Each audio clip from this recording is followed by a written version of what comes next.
Ang Archive Lights at Dusk, Confessions by Closing Bell. My name is Daniel and I keep ghosts from losing their paperwork. I'm the evening archivist at the City Records Hall, stacks, microfilm servers that sigh like priests. On paper I log requests, ferry boxes from deep storage, guard against mildew and misfiling. In practice I translate appetite. Historians want their citations to flirt with eternity. Lawyers want precedents to behave. Citizens want the past to wave a receipt in the present's face. I carry a badge that opens basements, a pencil stub older than my job, and a key ring that sounds like guilt. I live with Jonah. He's a violinist who rents his bow arm to orchestras and wedding aisles alike. He comes home with resin dust on his collar, fingers soft but scarred, and kisses me like we're still rehearsing. We keep a rule on an index card taped to the fridge under a magnet shaped like a clef. Say it by closing bell. Records Hall locks its doors at 7 p.m. We wrote the rule after a winter when midnight honesty grew teeth and morning wouldn't testify. The Wednesday the servers behaved and I didn't. A visiting scholar wanted birth records digitized faster than physics allows. A council aide demanded the city plat for a parcel that should have stayed in rumor. At 4:33 a breaker tripped. At 5:02 a volunteer misplaced the 1891 ledger of voter rolls. At 6:11 my phone buzzed with the joint email Jonah and I use for deliveries and confessions. Thank you for your stay, the bellwether. Time 12:083:02. Points 200 added. Closing bell got up from its chair and checked its watch. I didn't call him. Our second rule is for everything not yet afire, 2 loops around the subbasement before nomming it. I walked past shelves of ordinances that smell like dust and discipline, past cabinets heavy with plats and apologies, past the sealed vault where forgotten indictments rust. The fluorescence hummed the sentence archives prefer. You already know. He introduced himself as though he'd always belonged to a footnote. Cashin Vale, he said, and his visitor's badge looked permanent. He was a policy consultant, a title that invoices charm. He'd been hired by a downtown firm to streamline research, which is how money asks archives to become cafeterias. He leaned on the counter as I logged an accession and watched my hands like minutes. You keep the past polite, he said. I keep it from erasing itself, I said. He smiled as if I'd told a joke that deserved dessert. Drink after you lock up. The bellwether has a bar built for sins too old to prosecute. Jonah texted at 6:22. Wedding gig ran late. Violin survived. Closing bell. I sent back a heart and a treble clef. The scholar still argued with his scanner. The aide still tried to rewrite geography. Cashin still looked at me like a man who'd read the last page first. The bellwether's bar exists to forgive citations. Cashin sat in the corner where lamps flatter cheekbones. He asked what it feels like to hold a document nobody else remembers. I told him it feels like keeping a child's drawing safe after the child became mayor. He touched the back of my hand with 2 fingers like a notary testing ink. He didn't say here with his mouth. I said now with mine, and the elevator translated appetite into altitude. His sweet smelled like citrus and plausible deniability. He kissed like a man rehearsed in restraint who had decided hunger was better music. He pressed me against the window, and the courthouse dome stared like a silent juror. He was generous where training prescribes, selfish where mouths remember ethics as rumor. I put my hands where agreements live. We left the lamp on because daylight had been invited into the contract. After he lay on his back and studied the sprinkler as though it owed him a verdict. You'll forgive him, he said, meaning Jonah, meaning the bow arm that pays our rent. I'll speak by closing bell, I said. He smiled like he'd drafted the rule. Jonah was home when I crept in, violin case open on the couch like testimony. He poured tea with the precision of a coda. At 7:01 we stood under the clef magnet and I said nouns. Hotel, elevator, mouth, hands, yes. I didn't attempt adjectives. He listened like a man who has played adagios that taught him mercy. "Do you love him?" he asked. "I loved the hour where nobody filed a request," I said. He nodded, uncapped the marker, and wrote under our rule, "No rooms we can't name at this table. If anything breaks, we break it before dawn together."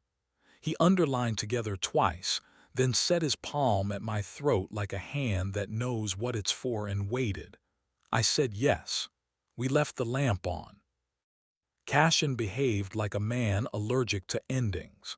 He reappeared with requests for plats he didn't need, asked interns about hours he already knew, sent me photos of the rotunda at dawn captioned proof. He remembered 2 clerks' names and used them like passphrases. He argued about digitization with the confidence of someone who has never fed a scanner. The gossip vertical that gorges on downtown rumor posted a grainy bellwether elevator still. My shoulder, his mouth, the caption "Archivist amends record." Jonah didn't forward it. He printed it, taped it inside the spice cabinet, and took it down at closing bell to make room for a list. Milk, rosin, olive oil. This is how he archives. Nothing heavy where daily hands reach. Props court us like moths. Housekeeping at the bellwether called to say they'd found a ring under an ottoman in a room tied to my loyalty email. Thin gold, engraved C+D not mine. The clerk asked if I wanted to claim it. "Hold for owner," I said with the voice I use for accession receipts. Work tried to rescue me with honest crises. A microfilm reader groaned and gave up. An HVAC duct coughed humidity into map drawers. A historian discovered a marginal note that contradicted an entire campaign story. I moved boxes, signed slips, denied one request with professional cruelty. Cashin texted, "You are very good when the room is afraid." I typed, "I prefer accurate," and erased it. Then the little red light blinked where none should. Security walked me to the reading room. Under a table taped with ambition, a thumb-sized recorder blinked like a guilty heartbeat. It had been collecting the soft parts of us. The sigh before a widow whispers a name, the rustle of a folder that shouldn't exist, the mutter of a clerk correcting himself. The sticker on its battery belonged to a firm hired to enhance user engagement. Cashin had mentioned their founder as if networking were prayer. I peeled it off with a scraper, gloved because gossip contaminates fingerprints. Legal wrote a memo with regrettable 4 times and consent twice. We posted signs at every desk, recording without consent prohibited. The historians scowled, the lawyers smirked, the aides pretended not to understand icons. I told Jonah at closing bell. He placed his bow on the table like evidence and asked, "Are we being interesting or are we being us?" He asks it the way some men ask for water. "Us," I said, letting the word choose its octave. Cashin tried a finale written for a more obedient audience. He met me on the courthouse steps with the ring between his fingers. "Say my name," he said. He meant Cashin and also the larger thing men mean when they want jurisdiction of your mouth. "Cashin," I said, because facts deserve to be pronounced. Then I added exit. He smiled like a footnote, pocketed the band, and walked into rumor. If you came for the erotics notarized, here is the entire catalog. There was a wall and a yes, hands where we said they would be, a mouth that believed in the moment more than the man. The lamp stayed on because daylight had been written into the terms at reception. Heat was honest. Memory was precise. If you came for intrigue with garnish, a ring that tried to legislate arithmetic, a recorder taped where scholars whisper, an elevator camera that envies literature, a consultant who sells appetite as policy. If you came for redemption, archives don't offer it. We offer preservation. The ring's other initial belonged to a Carter. There is always a Carter, who arrived with a lawyer shaped like paperwork, retrieved the band, and nodded gratitude he couldn't invoice. I nodded back with the expression archivists use when history repeats itself.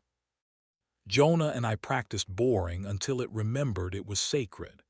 He placed his hand at my throat one night in the kitchen with the tenderness of a man who has never mistaken violence for ownership and asked, "Here." I said, "Now," because consent prefers clocks. We ate bread still warm, butter that forgot moderation. We let the lamp decide. Work stayed work. A council aide demanded a plat that proves too much. I denied with a smile. A historian cried over a signature. I handed her tissue and no commentary. A clerk left me a note in the margin of a ledger. Some ghosts are punctual. I wrote back, so are we. Sometimes at 03:00 I stand in the stacks with lights off and listen to paper breathe. The past exhales, the building creaks, the lock hums. I think of my father teaching me to mend a torn page with Japanese tissue, how he said this kind of repair admits its scar because that is the honest thing. I think of the index card on our fridge and how paper wants air, not lamination. I think of a ring engraved with arithmetic and how math has never once saved anyone from gossip. We added a line to our rule because rules like companions. In Jonah's slanted musician's hand, if you burn something, do it where I can help find water. We didn't laminate it. The clef magnet holds. Cashin will find another archive to haunt, another hotel to rehearse sincerity, another ring to engrave with borrowed initials. I will keep pencils, gloves, and the habit of saying yes to boxes but not to myths. For a few hours at a time, I keep ghosts punctual. For a few hours at a time, I remember to tell the truth where it belongs. Then I go home, stand under a clef with a man who can tune silence into song and say the thing. We practice again at closing bell. And when the archive crouches with its boxes and waits for me to let the past speak, I breathe, I pick up the key, and I tell paper, gently, to keep its promises.